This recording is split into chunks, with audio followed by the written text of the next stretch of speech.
oui mais en vérité certains journaux et ça c'est un appel patriotique parce que dama gëm ni maanaam journalistes yi benn yéene lañ am comme ni sama grand frère amee yéene pour defar réew mi ñoom it dama jàpp ni seen yéene ni weesuwul fexe ba réew mi jëm kanam waaye même bu fekkee yéene ji rëy na lool yéene ji dafa am ci lu mu war a tegu Mohamed mooy sa kaddu da nga ko war a wodde worma parce que kaddu wala fi dañuy wax ni bu fekkee dafa gaañ nopp du jariñ borom xel te taxaw ci am ab turbine ñu jox la kaddu nga yëkkati kaddu yu ñagas jëme ko ci doomu aadama man à la limite dama wax ni sax parce que kaddu yëpp ci Ousmane Sonko la jëm man à la limite dama lycée de l'acharnement en vérité mais du wax opinion parce que man Ousmane m'a dit une fois que en fait moom gëm na ni nous devons critiquer et laisser critiquer nos idées et c'est un choix d'efficacité un choix moral et c'est le meilleur moyen d'éviter la guerre mais kooku kon moom du sukkandiku rek ni maanaam nit ki dafay doxal maanaam xalaatam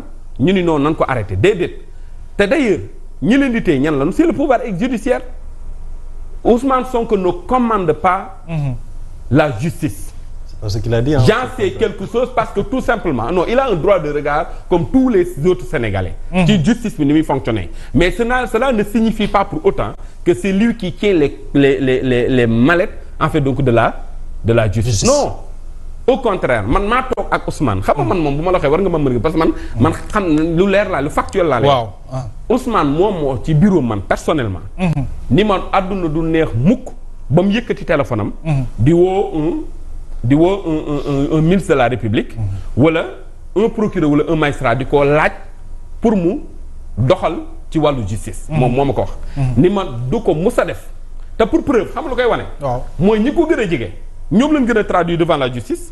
waaw tey jii rek j'ai reçu une information tey jii j'ai reçu une information bi wane ni kenn ci moom ku ko jege am na ku ko porter plainte. waaw xanaa moom bu fekkoon mooy yor justice Sénégal. mais kon ñooñu ñi xam ni danoo tuur seen deret tuur seen rangooñ tuur seen ñàkk ngir moom pendant des années dugg ci prison daj ci lu ne perte ci lu ne waa xanaa kon bu fekkoon moom kuy jaay doole la. xanaa ñooñu bu ñu yëkkatee jëm ci ñoom mun leen déedéet.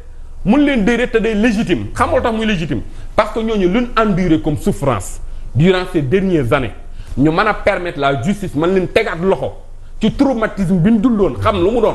ñu delloo leen ci te sañu cee wax sañu te xam lu mu def. mooy def li gën a li xam ni moom la ko islam digal mooy sa nit bu nekkee ci jafe-jafe nga secourir ko moom lay def jël tànkam xam nga un premier ministre de la République jël tànkam ci tàngooru naaju tàng jër dem prison pour seet nitam.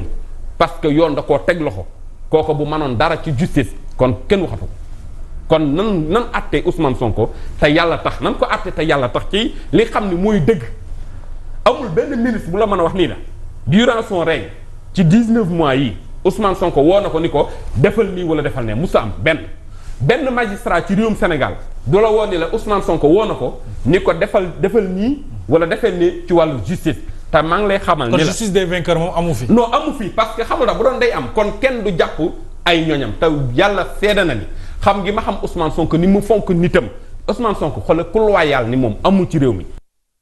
dama lay xool c'est un homme loyal te xam naa li ma wax man te ñi nu tey ñoom xam nañu ko malgré tout malgré cette loyauté. ñooñu bu ñu jàddee bi yoon jàppee ni ñooñu danoo fab bi yoon Ousmane Sonko waxu ca.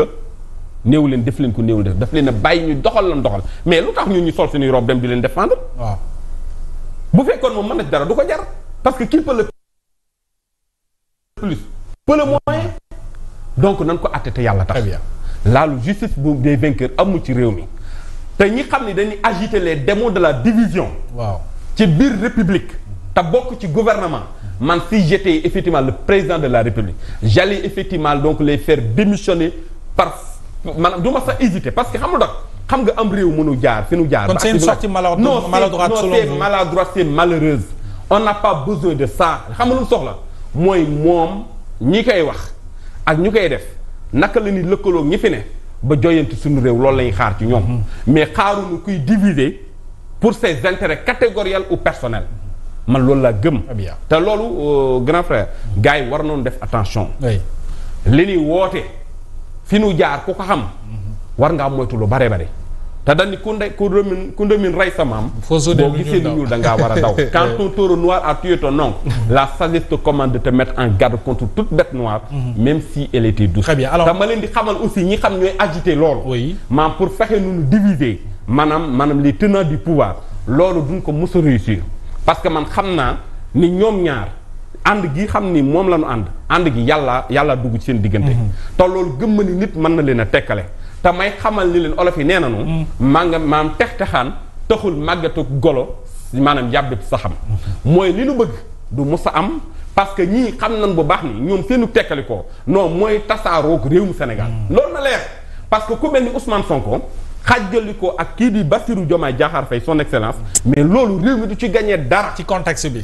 ci contexte bi du ci gagné benn. ñaareel bi xam nga bu baax ni poids politique wu Ousmane Sonko maam génn ko ci gouvernement parce que da nga dëppwul ak moom gis-gis loolu musiba lay jur ci réew mi parce que dooleem kenn mënu ko contester. d'ailleurs c'est détracteur tey temps yi sànq nii ba mu ñëwee ba ma toog rek. waaw dem maam yem ci benn kii nu mu tudd benn maam nu koy wooye ñuy publier ci Facebook. benn publication Facebook.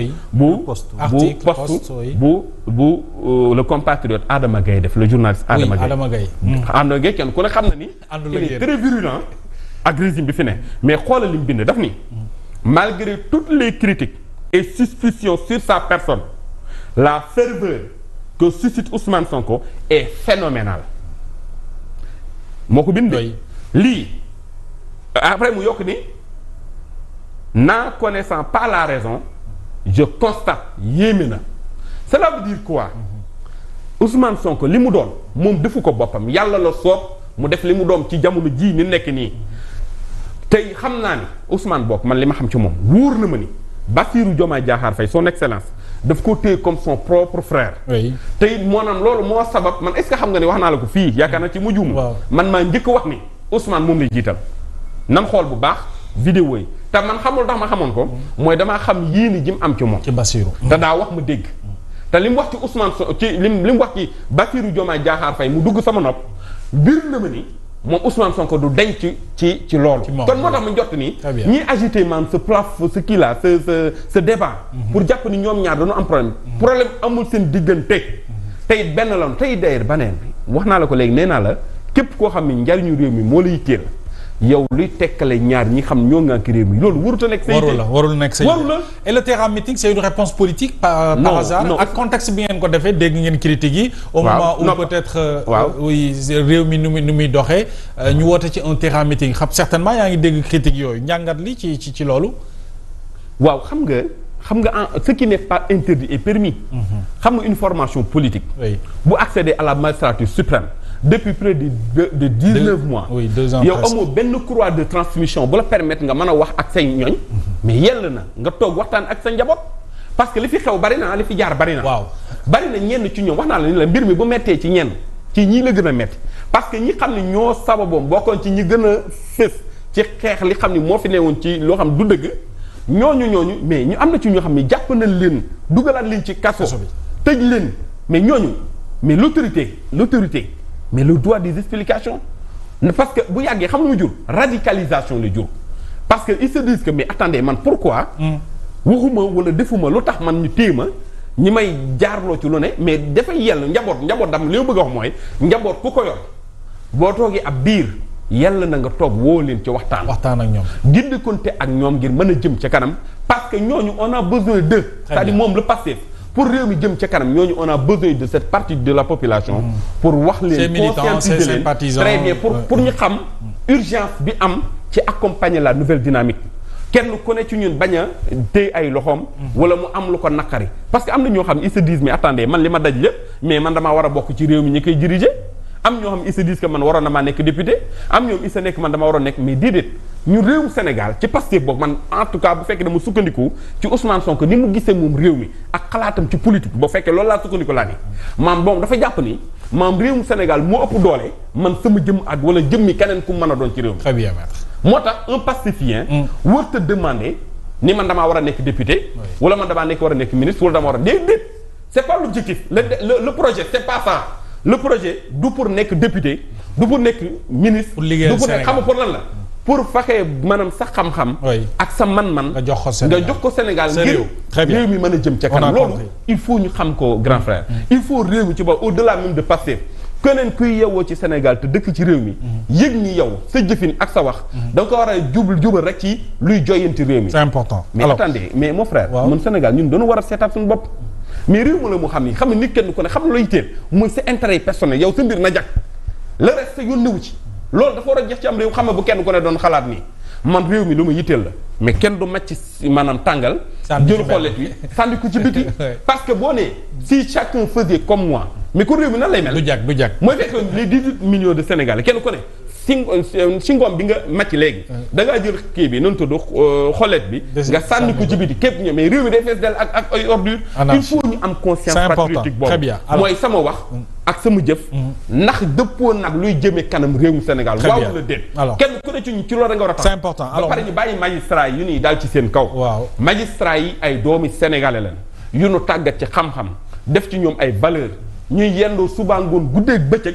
di effectivement donc rendre la justice au nom des sénégalais. duma ne li ñu def lépp a jub de na ay nit lañu dañuy juum comme ñëpp waaye quand même am na luñ leen war a mën a bàyyeel.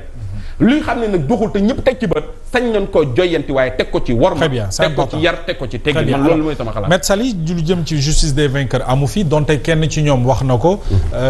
inviter le président à ne pas accepter ce qu'on appelle la justice des vainqueurs et surtout opposition bi nga xam ne woote na moom ci en face du Terra meeting ñaxtu national bi loolu lépp itam bëgg nañ ci sa njàngat. waaw Mohamed par rapport ak cette histoire de justice des vainqueurs. je pense que question bi ñu war a posé wu. mooy li tax Abdourahmane Diouf wax loolu. mais c'est un ministre ci biir gouvernement. exactement moom lay wax. oui xam nga Abdourahmane Diouf c'est un ministre de la République. day toog conseil des ministres. conseil bi boo xam ne président bi day toog premier ministre day toog. njëkkul génn week-end bi de dafa njëkkoon génn mu wax loolu. gars yi dal ci kawam am na ñoo xam ne sax dañ xaaroon comme il l'a dit ñu demet ko on l'a pas fait. mu organiser anniversaire par thème mooy week-end bi ni mu waxaat la même chose.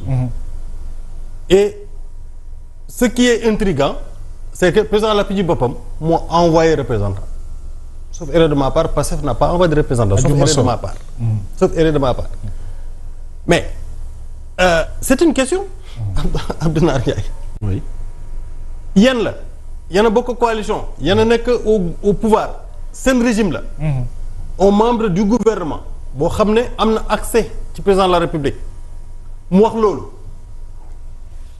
war nañ ko commenter xam nga bu doon ñun ñoo ko wax l'opposition moo wax loolu ñu ne parole d'opposant la mais c'est un membre du gouvernement qui a des responsabilités boo xam ne